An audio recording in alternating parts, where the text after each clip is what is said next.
नमस्कार मेरे प्यारे साथियों।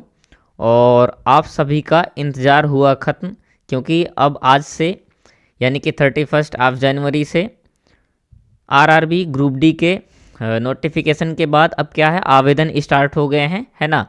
तो आज हम डिस्कस करने वाले हैं ग्रुप डी के लिए जो भी सिलेबस है, एग्ज़ाम पैटर्न है, एज है और age limit and age relaxation, ये सब कवर करने वाले हैं। तो देखो, सबसे पहले हम ये देखेंगे कि वैकेंसीज कितनी है ना, क्योंकि नंबर ऑफ वैकेंसी पता होना चाहिए, तब हम अपनी एक सीट क्लियर कर सकते हैं। तो देखो, सबसे पहले क्या है, टोटल वैकेंसी कितनी है। तो देखो, टोटल वैकेंसी है अप्रॉक्स 22,000 प्लस, है ना। कितनी? 22,000 प्लस। और देखो, जो मतलब अप्रॉक्स माना जा रहा है, तो ये कम से कम 23,000 के आसपास वैकेंसी रहने वाली है ना। और सबसे बड़ी बात क्या है, ये जो 2026 है, तो रेलवे वालों के लिए एक बहुत अच्छी मतलब काफ़ी अच्छी अपॉर्चुनिटी रहने वाली है। तो देखो, करना क्या है आपको, एक बार, है ना, यानी कि सिर्फ एक बार वन शॉट तैयारी करना है, क्योंकि आप एक बार अच्छे से कर सकते हैं तो बहुत बेहतरीन होगा। और एक बार कर लीजिए, इसके बाद आने वाले सभी एग्ज़ाम को आप टारगेट कर सकते हैं, क्योंकि देखो इस साल ना अप्रॉक्स 50,000 व्यक्तियों की पूरी पूरी उम्मीद है। और देखो, इसके लिए जो अभी नोटिफिकेशन जारी हुआ है, तो इम्पोर्टेंट डेट देख लेते हैं, है ना। तो देखो, सबसे पहले क्या है, आवेदन कब से स्टार्ट हो रहे हैं। तो आवेदन यानी कि आज से 31 ऑफ जनवरी से स्टार्ट हो रहे हैं। और लास्ट डेट कब है, तो वो है 2 मार्च। कब? 2 मार्च, यानी कि 2 मार्च 2026 जो आवेदन की लास्ट डेट रहने वाली है।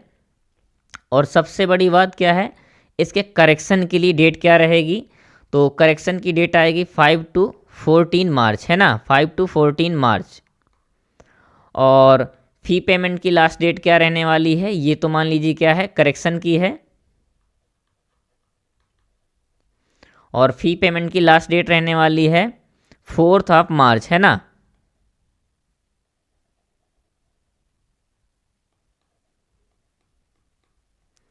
ये आपकी फ़ी पेमेंट की डेट रहने वाली है, ठीक है। और देखो, संभावना है कि आपका पेपर यानी कि एग्ज़ाम CBT 1, और इसमें CBT 1 क्या है, इसमें CBT 1 ही है, सिर्फ एक ही पेपर है। तो देखो, ये जून में होने की मतलब पूरी पूरी संभावना है। और इसके लिए योग्यता क्या है, तो देखो सबको पता होना चाहिए योग्यता क्या है, हाई स्कूल है, और या तो फिर आपके पास ITI सर्टिफिकेट है। और एज जो कि सबसे ज़्यादा इम्पॉर्टेंट है ना। तो एज देखो क्या है, मिनिमम 18 और मैक्सिमम 33 होना चाहिए। किसके लिए? सामान्य कैटेगरी के लिए। और फिर देखो, इसी प्रकार OBC में क्या है, OBC में 18, और मतलब मिनिमम तो सबके लिए 18 है, और OBC में 36, यानी कि क्या है, +3 ईयर का क्या है, रिलैक्सेशन हो गया, ठीक है। और इसके बाद देखो, SC ST के लिए 18 से 38 तक, है ना। तो ये आपका एज क्राइटेरिया है। नेक्स्ट क्या है, वेतन और शुल्क। तो देखो, जो टोटल वेतन है, तो ये है आपका अप्रॉक्स 32,000 प्लस मिलता है ना, शुरुआती वेतन जो है। और फीस स्ट्रक्चर देखिए, तो फीस में क्या है, जनरल और OBC के लिए क्या है, 500 है, जिसमें 400 आपका क्या है, रिफंडेबल है, यानी कि आप जैसे CBT में बैठते हैं तो आपका क्या होगा, 400 क्या हो जाएगा, रिफंड हो जाएगा, ठीक है। और ऐसे ही SC ST and female candidate के लिए 250 क्या है, फीस है, जो कि फुल रिफंडेबल है, यानी कि CBT 1 देने के बाद आपका क्या है, पूरा पूरा रिफंड हो जाएगा, ठीक। तो ये आपका फीस स्ट्रक्चर है कुछ। और फिर देखिए, सिलेक्शन प्रोसेस क्या है, तो ये जो कि बेहद महत्वपूर्ण है, आपको जानना चाहिए। तो देखो, इसमें एक ही है कंप्यूटर बेस्ड टेस्ट जो कि ऑनलाइन होगा।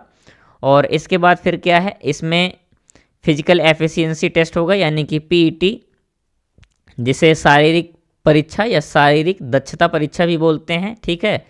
इसके बाद फिर होगा आपका DV, डॉक्यूमेंट वेरिफिकेशन, जो कि हर सरकारी नौकरी में होता ही है, ये आप सब इससे वाजिब होंगे।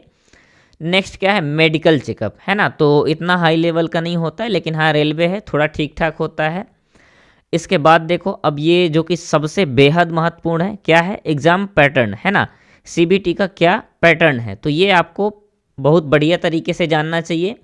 तो देखो, सबसे बड़ी बात क्या है इसमें, देखो यहाँ पर क्या है, मैथमेटिक्स के टोटल 25 क्वेश्चन, और ऐसे ही जनरल साइंस के 25 क्वेश्चन, और फिर है रीजनिंग के भी 30 क्वेश्चन, एंड जो जीए है ना, करंट अफेयर्स वगैरह से, तो इनसे कितने 20 क्वेश्चन रहेंगे।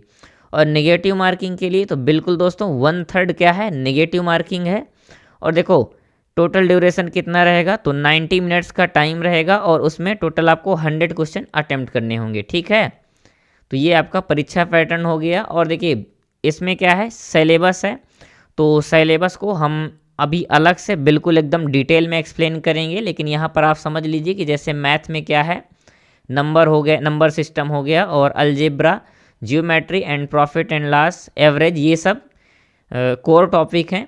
ऐसे ही साइंस में देखिए physics, chemistry and life science यहाँ पर ज़्यादातर मतलब बायो से रिलेटेड है।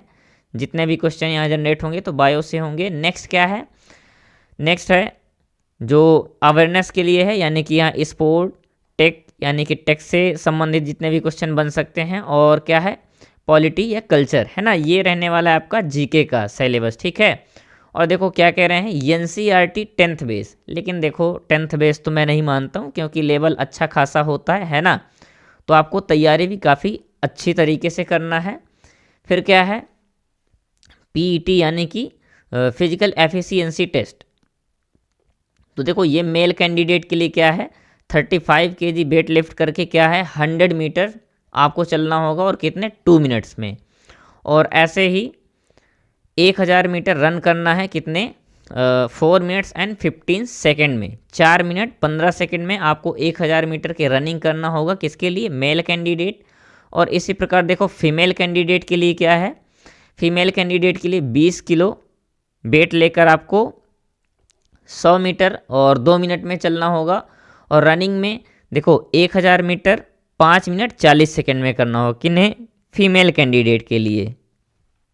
नेक्स्ट देखते हैं क्या है। अब इसके लिए देखो स्ट्रेटजी क्या होनी चाहिए, जो कि सबसे मतलब बेहतरीन पार्ट माना जाएगा अगर मैं मानूँ तो देखो मैं मानता हूँ कि आप सिलेबस कंप्लीट करें पहले तो, और फिर देखो सिलेबस कंप्लीट करना ये आपकी पूरी तैयारी कतई नहीं हो सकती है ना, क्योंकि देखो सिलेबस तो ठीक है। अब हाँ, यहाँ आप ऐसे एक एग्जांपल मान सकते हैं कि जैसे देखिए ये क्या है, ये है डंकी, आपका क्या है, ये डंकी है, और ये है क्या, हॉर्स।